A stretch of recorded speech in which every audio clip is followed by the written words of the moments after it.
So hi guys, this is Nithilan Dhandapani and welcome to our channel. In today's topic we are going to see, is celibacy really needed for spiritual growth? The answer is actually no. Why? So stay tuned, we'll see why celibacy is not really needed for spiritual growth. Now what is celibacy? It is not having a physical relationship with your partner, or even not running solo. So this is what celibacy is all about, and it is not really needed for spiritual growth. Now what is spirituality? Spirituality is all about having a better control over your mind. Having a stable mindset is all about spirituality. Body never at all comes into a play here, because your mind is the master, your body is the slave. The master commands and the slave acts upon it. So trying to conquer the slave is not going to give you any result. You're supposed to conquer the master, and once the master is conquered, the slave will automatically respond to the new master, which is you. All right. So focusing, having a stability on your mind is what spirituality is all about. Now how can I do that? It is done by two things. Actually, it is done by three things. First, it is done by introspection. Whenever a thought arises, you should do introspect. When you introspect and find an answer, you have a better understanding on your thoughts, and you accept on your thoughts, and once you accept on your thoughts, it becomes a cycle once again. Once this acceptance comes, you have a better understanding, and when there is a better understanding, your introspection gets answered. When the introspection gets answered, that particular thought will never at all arise from you once again. This is what spiritual growth is all about. So introspection is the major key which helps you understand and accept your feelings and thoughts. Thoughts get transformed into feelings, and feelings get transformed into actions. This action is performed by your body, and who gives the command? It is your mind. You cannot win your mind at any point of time. Trying to win your mind by force is like swimming against a current. You cannot swim against a current for a very long time. It may seem fruitful for a very short amount of time, but ultimately the current is going to win, right? So trying to conquer your mind by force is like swimming against a current. You should flow through the current and try to find a safe place so that you could reach the bank safely. You should play with your mind to conquer the mind. This is the key. So this playing with the mind and conquering the mind is done only by introspection. A saint masters this introspection by years and years of practice. Even a normal human being and a saint will have thoughts.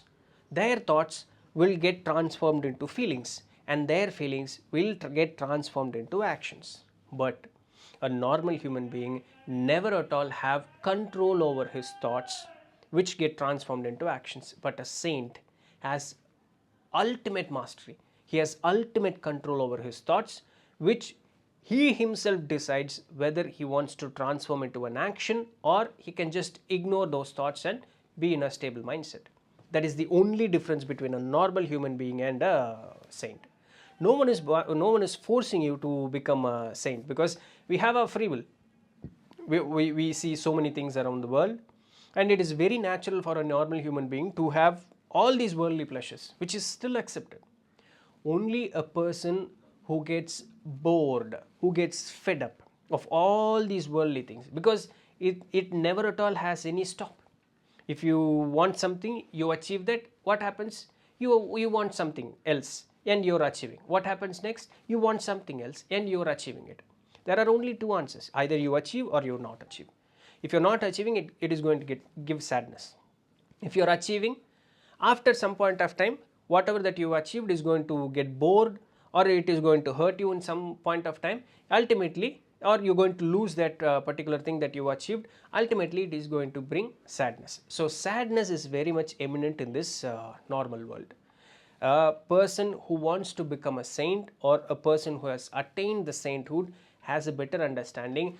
Anything that I'm going to focus in this world, the worldly pleasures, is ultimately going to bring sadness to me at some point of time.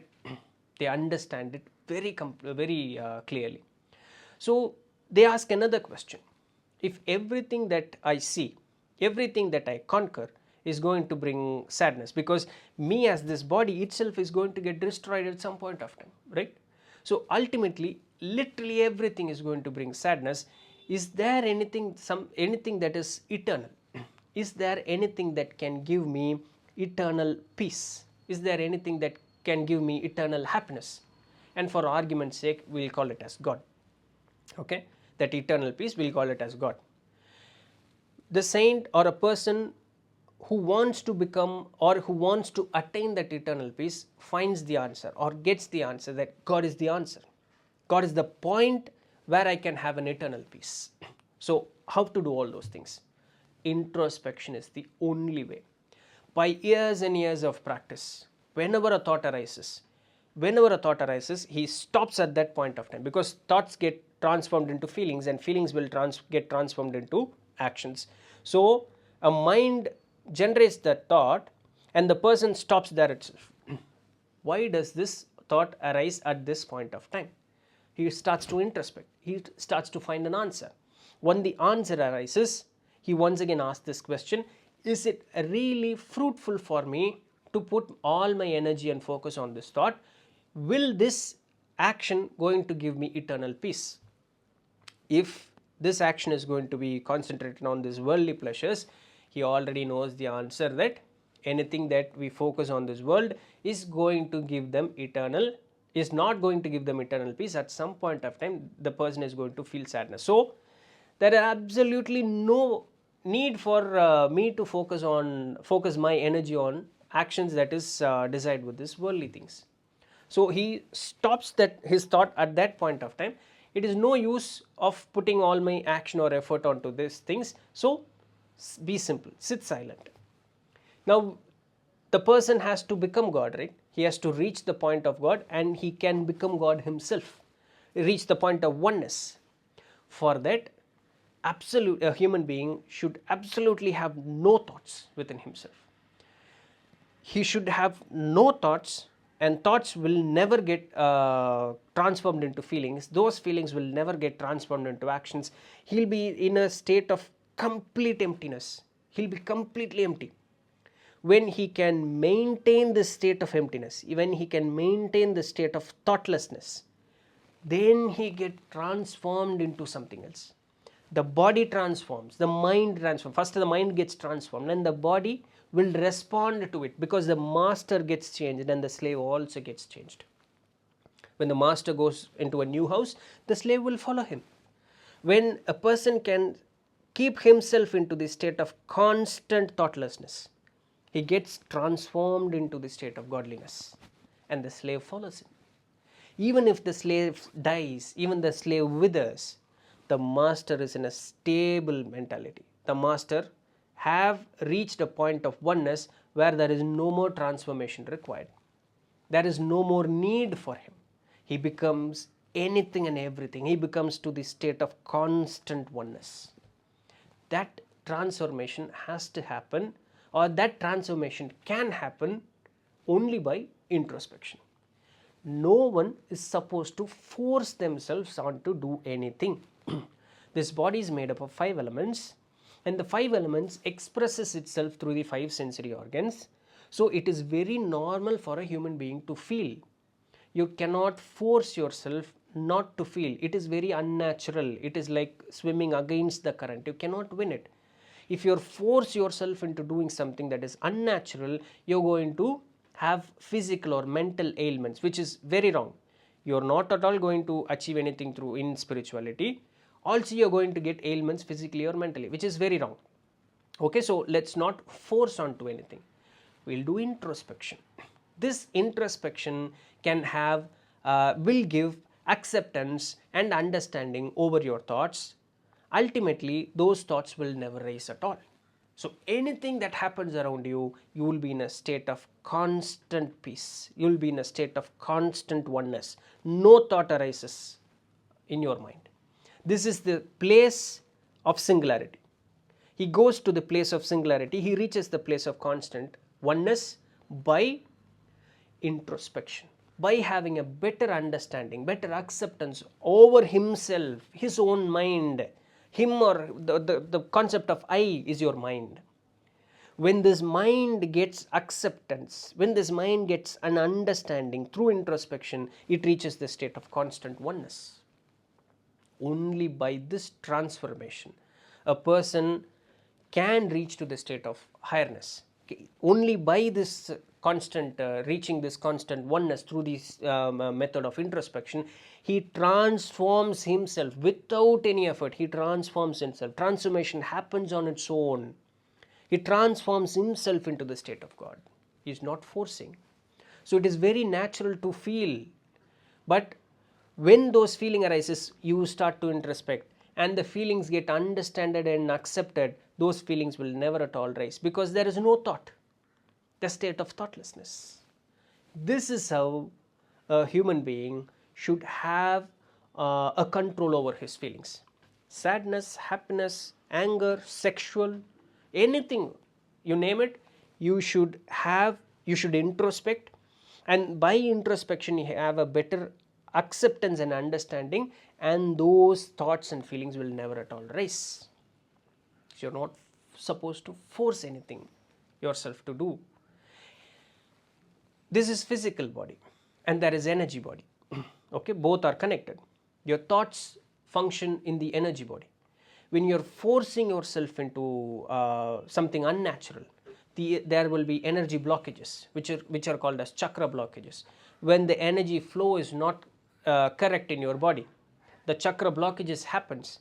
You'll face physical ailments, you'll face mental ailments. Both are very dangerous for any person, even in the normal life, or even a person wants to grow spiritually. So you're not at all supposed to force yourself not to think anything.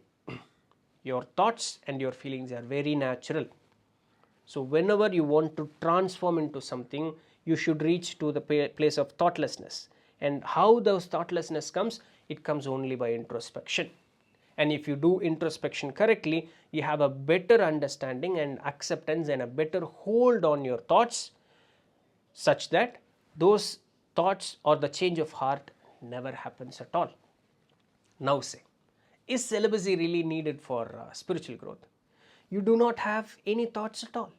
You do not have any thought towards the sexual desires, because all those desires have a feeling connected to this body alone. Your mind says, the feelings get accepted as a dopamine effect. Your mind wants that. Once you accept that, it is only hurting you. It is not needed. It is a temporary pleasure. There is something, a permanent pleasure. Shouldn't you be focusing on the permanent pleasure? This happens only by introspection. And once your mind accepts and understands, okay, this is temporary and there is something permanent. This temporary is hurting me, but that permanent is not hurting me. It takes care of me. Why now do I have to focus on all these sexual pleasures? So I need not focus on the sexual pleasures. Let me put my action and energy, everything into the concept of eternal peace. Now the person, rather than he understands, he already understood that this is temporary, right? Now he gradually transforms his mind, gradually takes a turn and goes into the concept of eternal peace. So celibacy happens by itself. You should not force yourself. You should not force your thoughts. You should not force yourself into something that is unnatural. So celibacy is not something that is forced. It happens by itself. Okay, so this is why I said celibacy is not really needed for spiritual growth. There are so many saints in India who had proper family. They had wives and bunch of kids, and they still reached the state of God. They reached a proper sainthood. So it is very normal to have all those feelings. There is no problem at all. The transformation happens by itself. All you have to do is give some space and time by doing introspection alone. This can give you a better transformation, of a painless transformation. It can help you reach to the state of oneness naturally. There is nothing unnatural that is happening here. So you're both strong physically and mentally.